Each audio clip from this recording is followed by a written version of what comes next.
Kalau seperti hal gangguan-gangguan yang mana kita tidak dihiraukan, kita tidak pikirkan, kita tidak konsentrasi ke gangguan-gangguannya, tapi kita konsentrasi adalah kepada pemenangan ke pasangan paslon satu itu ya. Yang sebelumnya Pak Anies memang dinyatakan sebagai seseorang yang intoleran, bahwa ini adalah hoax, bukan sebenarnya Pak Anies yang salah. Satu, ya tentunya pemerataan, ya. Yang kedua, tentunya adil, dan yang ketiga, tidak ada diskriminasi. Semuanya sama, semua golongan sama, semua rakyat adalah rakyat Indonesia.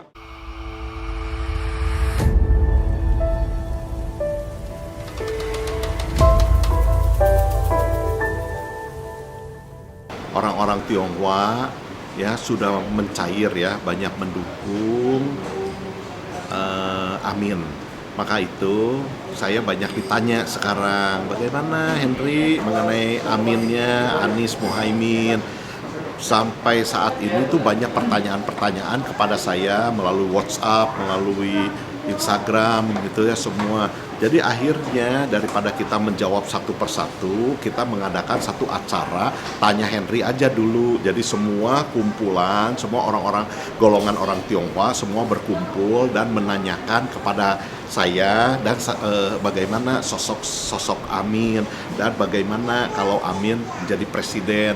Jadi yang saya ketahui dan saya banyak bertemu dengan Pak Anies, juga saya banyak mengikuti acara Pak Anies dan saya juga banyak mendengar apa ucapan-ucapan Pak Anies, maka itu saya sampaikan kepada kawan-kawan semua golongan orang Tionghoa ini gitu. Pak, sebagai pengusaha dan pendukung Amin langsung, ada nggak Pak ancaman atau intervensi dari luar untuk mencoba mengganggu usaha Bapak atau yang lain gitu Pak? Kalau misalnya ada, Bapak menanggapinya seperti apa gitu? Ya tentunya kita karena berjuang ya, ini kita berjuang untuk memenangkan Anies. Kalau seperti hal gangguan-gangguan yang mana kita tidak dihiraukan, kita tidak pikirkan, kita tidak konsentrasi ke gangguan-gangguannya, tapi kita konsentrasi adalah kepada pemenangan ke pasangan paslon satu itu ya. Tanya Henry aja dulu tuh akan dikembangkan mungkin setiap hari gitu ya. Jadi besok juga ada acara di Bandung, nanti tanggal 11 ada acara di Bali gitu ya. Tanya Henry aja dulu semua. Jadi kita mau mengundang orang yang belum tahu, yang tidak tahu dan yang belum tahu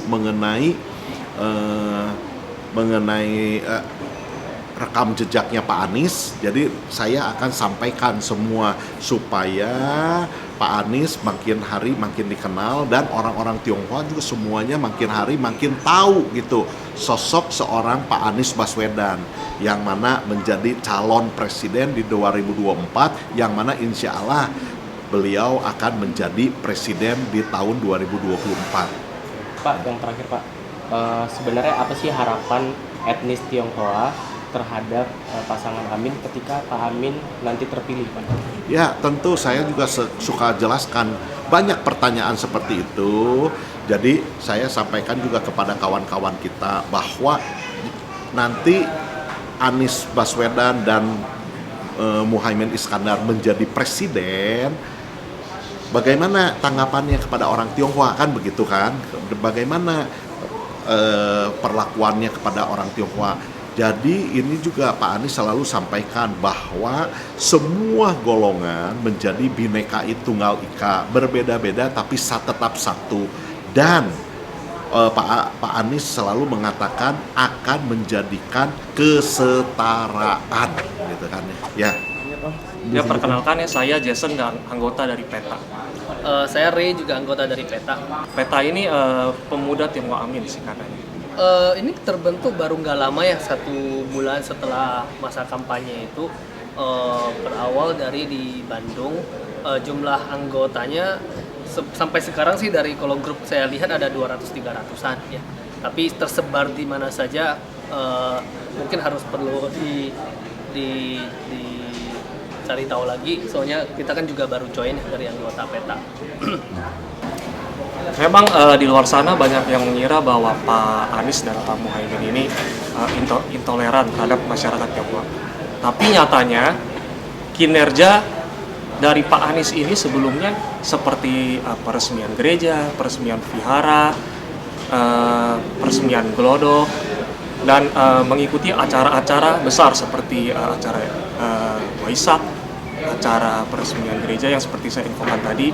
Ini yang saya yakin bahwa kalau Pak Anies dan Pak Muhaimin diberikan mandat untuk memimpin negara Indonesia ini akan memberikan manfaat bagi Indonesia yang sebelumnya Pak Anies memang dinyatakan sebagai seseorang yang intoleran, bahwa ini adalah hoax, bukan sebenarnya Pak Anies yang progres. Mungkin banyak ya kita melakukan proses, contohnya kita di peta ini kita memberikan support seperti brosur-brosur seperti pasangan Amin ini di beberapa daerah, di beberapa kota kita juga ada memberikan support supaya masyarakat di kota lebih sadar gitu bahwa pasangan Amin ini juga mempunyai banyak dukungan.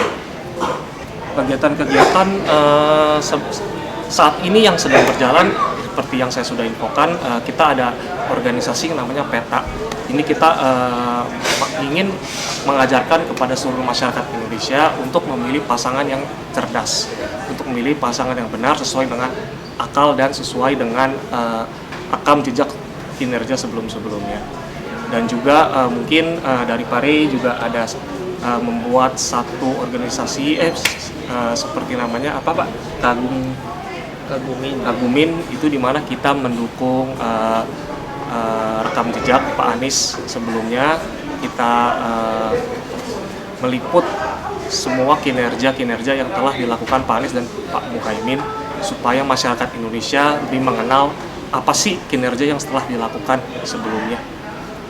Yang terakhir selama mendukung pasangan Amin, ada nggak intervensi dari luar ataupun pengaruh dari luar atau ancaman dari luar selama mendukung Amin selama ini? Memang banyak di luar sana yang beritahu bahwa kalau kita sebagai pengusaha mendukung Amin itu memang bahaya lah istilahnya. Tapi saya dan Pare ini juga backgroundnya pengusaha, dan selama kita mendukung pasangan Amin ini tidak pernah ada ancaman yang sebelumnya diinfokan bahwa itu ancaman berat untuk pengusaha, tidak ada sama sekali. Jadi untuk pengusaha-pengusaha dan untuk kaum muda, jangan pernah mendengar hoax seperti itulah.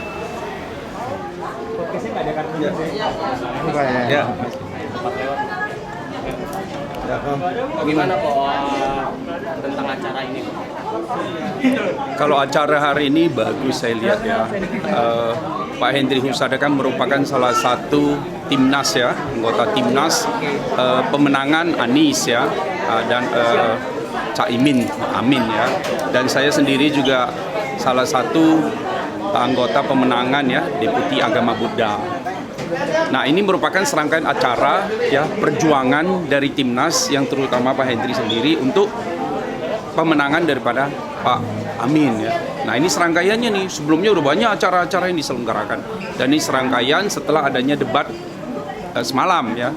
Nah, setelah ini nanti ada lagi acara-acara yang akan berlanjut. Ya, saya kira acara pasti padat sekali. Dan saya sebagai salah satu anggota tim pemenangan juga pasti akan mensupport. Ya, kita saling mensupport semua acara-acara tim pemenangan, pasti akan kita datang, kita hadir, kita support. Nah, jadi salah satu acara ini adalah salah satu dari sekian banyak acara yang merupakan rangkaian acara untuk pemenangan Pak